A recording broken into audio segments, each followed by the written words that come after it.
ಎಲ್ರಿಗೂ ನಮಸ್ಕಾರ. ಇವತ್ತು ಒಂದು ಆರೋಗ್ಯಕ್ಕೆ ಬೇಕಾದಂಥ ನಾನು ಹಿರಳಿಕಾಯಿನ ಚಿತ್ರಾನ್ನ ಮಾಡಬೇಕು ಅಂತ ಅಂದ್ಕೊಂಡಿದ್ದೀನಿ. ಇದು ಹೆಲ್ತ್ಗೆ ತುಂಬ ಒಳ್ಳೆಯದು. ಆಮೇಲೆ ಈಗೆಲ್ಲ ಪಿತ್ತ ಅಂತ ಆಗಿದೆ ಅಂತಾರಲ್ಲ, ಅಂಥದಕ್ಕೆಲ್ಲ ಭಾಳ ಒಳ್ಳೆಯದು.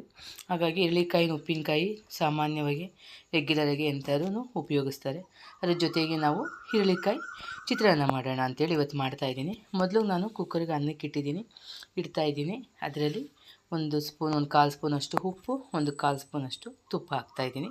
ಯಾಕೆಂದರೆ ಅನ್ನ ಉಡುಡುಗೆ ಬರಲಿ ಅಂತೇಳಿ. ಉದುರಾಗಿ ಅನ್ನ ಇದ್ದಾಗ ನಮಗೆ ಚಿತ್ರಾನ್ನ ಅನ್ನೋದು ಒಳ್ಳೆ ಟೇಸ್ಟ್ ಕೊಡುತ್ತೆ, ತಿನ್ನೋಕ್ಕೂ ಚೆನ್ನಾಗಿರುತ್ತೆ. ಹಾಗಾಗಿ ಅನ್ನ ಮುದ್ದೆ ಆಗಬಾರ್ದು, ಉದುರಾಗೆ ಮಾಡ್ಕೋಬೇಕು. ನಾನು ಹಿರಳಿಕಾಯಿನ ಕಟ್ ಮಾಡ್ಕೊಂಡು, ಈಗ ಸಣ್ಣ ಇದೆ ಹಿರಳಿಕಾಯಿ, ಸ್ವಲ್ಪ ಇಲ್ಲೇ ಗಿಡದಲ್ಲಿ ಕಿತ್ಕೊಂಡಿದ್ದು. ಅದನ್ನು ನಾನು ರಸ ತೆಕ್ಕೊಳ್ತೀನಿ, ಹಿರಳಿಕಾಯಿ ಹಚ್ಬಿಟ್ಟು. ಇದು ಈ ಪಿತ್ತ ಅಂದರೆ ಇವಾಗೆಲ್ಲ ಸ್ವಲ್ಪ ಕೆಲವರಿಗೆ ಬೆಳಗ್ಗೆ ಎದ್ದರೆ ತಲೆ ತಿರುಗೆಲ್ಲ ಬರ್ತಿರುತ್ತೆ, ಕೂತು ಎದ್ದರೆ ತಲೆ ತಿರುಗಿ ಬರುತ್ತೆ, ಅಥವಾ ಬೆಳಗ್ಗೆ ಮಲಗಿ ಎದ್ದೇಳ್ತಿದ್ದಂಗೆ ಅವ್ರಿಗೆ ಬೆಳಗ್ಗೆನೇ ತಲೆ ಸುತ್ತು ಬರ್ತಿರುತ್ತೆ. ಅಂಥವ್ರಿಗೆ ನಾವೇನಾಗ್ತೀವಿ ಅಂದರೆ ಪಿತ್ತ ಆಗಿದೆ, ಸ್ವಲ್ಪ ಸರಿ ಮಾಡ್ಕೊಳ್ಳಿ ಅಂತ ಹೇಳ್ತೀವಿ. ಅದಕ್ಕೆ ಇದು ತುಂಬ ಒಳ್ಳೆಯದು. ಹಿರಳಿಕಾಯಿಂದು ಹೆಲ್ತಿಗಾಗಲಿ ಎಲ್ಲರಿಗೂ ಒಂಥರ ತುಂಬ ಒಳ್ಳೆಯದು, ಮಕ್ಕಳಿಗಾಗಲಿ ದೊಡ್ಡವ್ರಿಗಾಗಲಿ. ಜೊತೆಗೆ ಇದರಲ್ಲಿ ಚಿತ್ರಾನ್ನ ತುಂಬಾ ಚೆನ್ನಾಗಿರುತ್ತೆ. ಅದಕ್ಕೆ ನಾನಿವತ್ತು ಹಿರಳಿಕಾಯಿ ಇತ್ತಲ್ಲ, ಸರಿ ಇದು ಚಿತ್ರಾನ್ನ ಮಾಡೇ ತೋರಿಸೋಣ ಅಂಥೇಳಿ. ಚಿತ್ರಾನ್ನ ಅನ್ನೋದು ಎಲ್ಲರೂ ಮಾಡ್ತೀವಿ, ಸಾಮಾನ್ಯವಾಗಿ ಎಲ್ಲ ಥರ ಚಿತ್ರಾನ್ನನೂ ಮಾಡ್ತೀವಿ. ಅದರಲ್ಲಿ ಇದೊಂದು ವೆರೈಟೀಸು ಚಿತ್ರಾನ್ನ ಮಾಡಿ ನೋಡಿ, ತುಂಬಾ ಚೆನ್ನಾಗಿರುತ್ತೆ. ಕ್ಯಾರಿಯರ್ಗೂ ತುಂಬ ಚೆನ್ನಾಗಿರುತ್ತೆ ಮತ್ತು ಬೇಗನೂ ಆಗುತ್ತೆ ಫಾಸ್ಟಾಗಿ. ಈಗ ನಾನು ಮೊದಲಿಗೆ ಬಾಣಲಿಗೆ ಒಂದು 4ರಿಂದ 5 ಸ್ಪೂನಷ್ಟು ಎಣ್ಣೆ ಹಾಕ್ಕೊಂಡಿದ್ದೀನಿ. ಸ್ವಲ್ಪ ಎಣ್ಣೆ ಒಂಚೂರು ಮುಂದೆ ಇದ್ದರೆ ತುಂಬ ಒಳ್ಳೆಯದು, ಚೆನ್ನಾಗಿರುತ್ತೆ. ಡ್ರೈ ಥರ ಹಾಕಬಾರ್ದಲ್ವ. ಕ್ಯಾರಿಯರ್ಗಳಿಗೆಲ್ಲ ಹಾಕ್ಕೋಬೇಕು ಅಂದರೆ ನಮಗೆ ಅನ್ನ ಟೇಸ್ಟಿಯಾಗೇ ಇರಬೇಕು ಅಂದರೆ ಸ್ವಲ್ಪ ಆಯಿಲು ಒಂಚೂರು ಜಾಸ್ತಿ ಹಾಕ್ಕೋಬೇಕು. ತುಂಬ ಅಂತಲ್ಲ, ಸ್ವಲ್ಪ ಜಾಸ್ತಿ ಇರಲಿ. ಒಂದು ಸ್ಪೂನಷ್ಟು ಹೆಚ್ಚಿಗೆ ಹಾಕ್ಕೊಳ್ಳಿ. ಅದಕ್ಕೊಂದು ಅರ್ಧ ಸ್ಪೂನ್ ನಾನು ಸಾಸಿವೆ ಹಾಕ್ಕೊಳ್ತಾ ಇದ್ದೀನಿ. ಸಾಸಿವೆ ಸಿಡಿತಿದ್ದಂಗೆ ಸ್ವಲ್ಪ ಕಡಲೆ ಬೀಜ ಹಾಕ್ಕೊಳ್ಳೋಣ. ಒಂದು 3ರಿಂದ 4 ಸ್ಪೂನ್ ನಾನು ಕಡಲೆ ಬೀಜ ಹಾಕ್ಕೊತಿದ್ದೀನಿ. ಸ್ವಲ್ಪ ಅದು ಒಂಚೂರು ರೋಸ್ಟಿಗೆ ಬರ್ತಿದ್ದಂಗೆ ನಾನು 1 ಸ್ಪೂನ್ ಉದ್ದಿನಬೇಳೆ, 1 ಸ್ಪೂನ್ ಕಡಲೆಬೇಳೆ ಅದನ್ನು ಹಾಕ್ಕೊಳ್ತೀನಿ. ಯಾವುದು ಕಪ್ಪು ಬರೋದು ಬೇಡ, ಆದಷ್ಟು ನೋಡಿಕೊಂಡು ನಿಧಾನವಾಗಿ ತಿರುಗಿಸ್ಕೊಳ್ಳಿ. ಎಷ್ಟು ಅಂದರೆ ನಿಮಗೆ 5 ಮಿನಿಟ್ಸ್ಗೆಲ್ಲ ಆಗೋಗ್ಬಿಡುತ್ತೆ. ಎಲ್ಲ ಕಲಸಿ ಚಿತ್ರಾನ್ನ ಅಂದರೆ ಅಷ್ಟು ಸುಲಭವಾಗಿ ಬೇಗ ಆಗುವಂಥದ್ದು.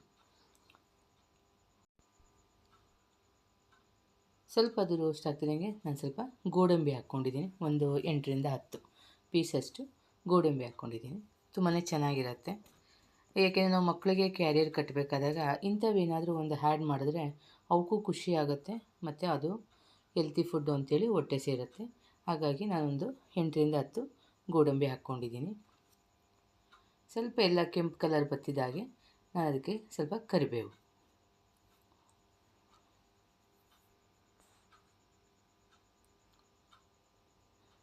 ಜೊತೆಗೆ ಸಣ್ಣಕ್ಕೆ ಹೆಚ್ಚಿಟ್ಕೊಂಡಿರೋ ಅಂಥ ಹಸಿಮೆಣ್ಸಿನ್ಕಾಯಿ ಕೂಡ ಹಾಕ್ಕೊಳ್ಳೋಣ. 1 ನಿಮಿಷ ತಿರುಗಿಸ್ಕೊಂಬಿಟ್ಟು ಸ್ವಲ್ಪ ಕಡಲೆಬೇಳೆ ಅದೆಲ್ಲ ಕರೆಕ್ಟಾಗಿ ಕಲರ್ ಬಂದಿದೆಯಾ ನೋಡ್ಕೋಬೇಕು. ಒಂದೊಂದ್ಸಲಿ ಎಣ್ಣೆ ನೊರೆ ಇದ್ದಾಗ ನಮಗೆ ಕಾಣಿಸೋದಿಲ್ಲ, ಕಪ್ಪಾಗೋ ಸಾಧ್ಯತೆ ಇರುತ್ತೆ. ಹಾಗಾಗಿ ಒಂದ್ಸರಿ ಚೆಕ್ ಮಾಡ್ಕೊಂಬಿಟ್ಟು ಈಗ ನಾನು ಅದಕ್ಕೆ 2 ಈರುಳ್ಳಿನ ಹಾಕ್ತಿದ್ದೀನಿ. ಸಣ್ಣಕ್ಕೆ ಹೆಚ್ಚಿಟ್ಕೊಂಡಿದ್ದೀನಿ, ಅದನ್ನು ಕೂಡ ಹಾಕ್ತಾಯಿದ್ದೀನಿ.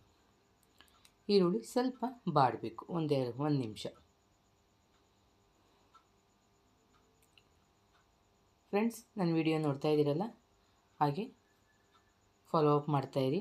ಮತ್ತು ಒಂದ್ಸಲ ಹಿರಳಿಕಾಯಿಂದು ಚಿತ್ರಾನ್ನ ಮಾಡಿ ಮನೆಯಲ್ಲಿ ಟೇಸ್ಟ್ ಕೊಡಿ. ತುಂಬಾ ಇಷ್ಟಪಡ್ತಾರೆ ಫ್ಯಾಮಿಲಿ ಮೆಂಬರ್ಸ್ ಎಲ್ಲ. ತುಂಬ ಚೆನ್ನಾಗಿರುತ್ತೆ, ರುಚಿಯಾಗಿರುತ್ತೆ.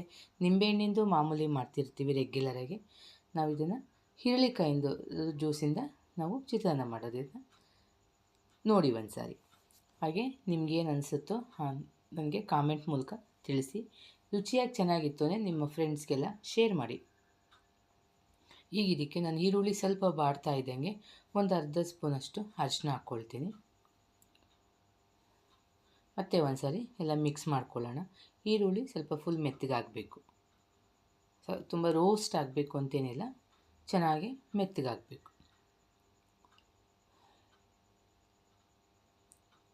ಹಾಗಾಗಿ 1ರಿಂದ 2 ನಿಮಿಷದ ತನಕ ನಾವು ಈರುಳ್ಳಿನ ಸ್ವಲ್ಪ ಬಾಡಿಸ್ಕೊಳ್ಬೇಕು.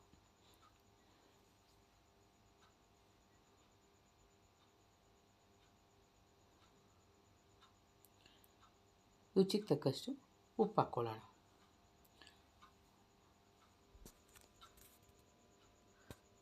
ಹಾಗೆ ಹೊಸಬ್ರು ಯಾರಾದರೂ ನೋಡ್ತಾ ಇದ್ದರೆ ನನ್ನ ಚಾನಲ್ಗೆ ಸಬ್ಸ್ಕ್ರೈಬ್ ಮಾಡ್ಕೊಳ್ಳಿ ಫ್ರೆಂಡ್. ಮತ್ತು ಹಾಗೆ ಬೆಲ್ ಐಕಾನ್ ಒತ್ತಿದ್ರೆ ನಾನು ಹಾಕೋ ವಿಡಿಯೋ ಎಲ್ಲ ಫಸ್ಟೇ ನೀವು ನೋಡ್ಬೋದು. ಹಾಗಾಗಿ ನೀವು ಸಬ್ಸ್ಕ್ರೈಬ್ ಮಾಡ್ಕೊಳ್ಳೋದನ್ನು ಮರಿಬೇಡಿ ಫ್ರೆಂಡ್. ಈಗ ನಾನು ಇದಕ್ಕೆ ಸ್ವಲ್ಪ ತೆಂಗಿನ ತುರಿ ಹಾಕ್ಕೊಳ್ತಾ ಇದ್ದೀನಿ. ತೆಂಗಿನ ತುರಿನ ನಾನು ಸ್ವಲ್ಪ ದಪ್ಪಕಾಯಿ ಇತ್ತು ಅಂಥೇಳಿ ಮಿಕ್ಸಿಲೇ ಪೌಡ್ರ್ ಥರ ಮಾಡ್ಕೊಂಬಿಡ್ತೀನಿ. ತುರಿಯೋಕ್ಕೆ ಹೋಗೋದೇ ಇಲ್ಲ, ಈಸಿಯಾಗಿ ಆಗೋಗ್ಬಿಡುತ್ತೆ. ಸಾಮಾನ್ಯವಾಗಿ ಮಾಡಿ ಇಟ್ಕೊಂಡಿರ್ತೀನಿ, ತೊಂದರೆ ಇಲ್ಲ. ಬೆಳಗ್ಗೆ ಎದ್ದು ನಾವು ಏನಾಗುತ್ತೆ, ರೆಡಿ ಮಾಡಿ ಇಟ್ಕೊಂಡಿದ್ದು ಫ್ರಿಜ್ಜಲ್ಲಿ ಇಟ್ಕೊಂಡಿದ್ರೆ ಇಮ್ಮಿಡಿಯೇಟಾಗಿ ನಾವು ಬೆಳಗ್ಗೆ ಎದ್ದು ಬೇಗ ಮಾಡ್ಕೊಳ್ಳೋಕ್ಕೆ ಈಸಿ ಆಗುತ್ತೆ. ಆವಾಗ ತೆಂಗಿನಕಾಯಿ ತುರಿತಾ ಕೂತ್ಕೊಂಡಷ್ಟು ಲೇಟ್ ಆಗುತ್ತೆ. ಅರ್ಲಿ ಮಾರ್ನಿಂಗೆಲ್ಲ ನಮಗೆ ಬೇಗ ಕೆಲಸ ಆಗಬೇಕಲ್ವ. ಹಾಗಾಗಿ ನಾನಿವಾಗ ಸ್ಟವ್ ಆಫ್ ಮಾಡಿಬಿಟ್ಟಿದ್ದೀನಿ. ಯಾಕೆಂದರೆ ಬಿಸಿ ಇರುವಾಗ ಹುಳಿ ಹಾಕಬಾರ್ದು. ಹಾಗಾಗಿ ನಾನು ಸ್ಟವ್ ಆಫ್ ಮಾಡಿ 1-2 ನಿಮಿಷ ಬಿಟ್ಟು ನಾನು ಜ್ಯೂಸ್ ಹಾಕ್ತಾಯಿದ್ದೀನಿ, ಇರಳಿಕಾಯಿಂದು ಜ್ಯೂಸ್ ಹಾಕ್ತಾಯಿದ್ದೀನಿ. ಏಕೆಂದರೆ ಬಿಸಿಲು ಹಾಕಿದ್ರೆ ಅದು ಒಗರು ಬರೋ ಚಾನ್ಸಸ್ ಇರುತ್ತೆ, ಮತ್ತು ಒಳ್ಳೆಯದು ಅಲ್ಲ, ಹೆಲ್ತ್ಗೂ ಕೂಡ ನಾವು ಒಳ್ಳೆಯದಲ್ಲ. ನಿಂಬೆಹಣ್ಣಾಗಲಿ ಇರಳಿಕಾಯಿ ಜ್ಯೂಸ್ ಆಗಲಿ ಹುಳಿನ ನಾವು ಬಿಸಿಗೆ ಹಾಕ್ಬಾರ್ದು. ಈಗ ನಾನು ಅನ್ನ ಹಾಕಿದ್ದೀನಿ. ಅನ್ನನ ಫಸ್ಟು ಕೂಗಿದ್ಮೇಲೆ ಕುಕ್ಕರ್ ಕೂಗಿದ್ಮೇಲೆ ನಾನು ಹಾರಕ್ಕೆ ಇಟ್ಕೊಂಡಿದ್ದೆ. ಯಾವಾಗಲೂ ನಾವು ಕುಕ್ಕರಲ್ಲಿ ಅನ್ನ ಮಾಡಿದಾಗ ಈ ಚಿತ್ರಾನ್ನ ಇಂಥದಕ್ಕೆಲ್ಲ ನಾವೇನು ಮಾಡಬೇಕು, ತೆಗೆದು ಹಾರೋದಕ್ಕೆ ಇಟ್ಕೋಬೇಕು. ಆಗ ನಿಮಗೆ ಅನ್ನ ಕಲಸೋದಕ್ಕೆ ತುಂಬ ಸುಲಭ ಆಗುತ್ತೆ. ಅನ್ನ ಕೂಡ ತುಂಬ ಉದುರಾಗಿ ಬರುತ್ತೆ. ಇಲ್ಲ ನೀವು ಕುಕ್ಕರಲ್ಲಿ ಮಾಡಿಬಿಟ್ಟು ಹಾಗೇ ಬಿಟ್ಬಿಟ್ರೆ ತುಂಬ ಹೊತ್ತು ಮೆತ್ತಗಾಗ್ಬಿಡುತ್ತೆ, ಅಷ್ಟು ಚೆನ್ನಾಗೆ ಅನ್ನ ಇದಾಗಲ್ಲ. ಸ್ವಲ್ಪ ಬಿಸಿ ಇರುವಾಗಲೇ ತಕ್ಷಣ ತೆಗೆದು ನಾವು ಒಂದು ಪಾತ್ರೆಗೆ ಹಾರಕ್ಕೆ ಇಟ್ಕೋಬೇಕು.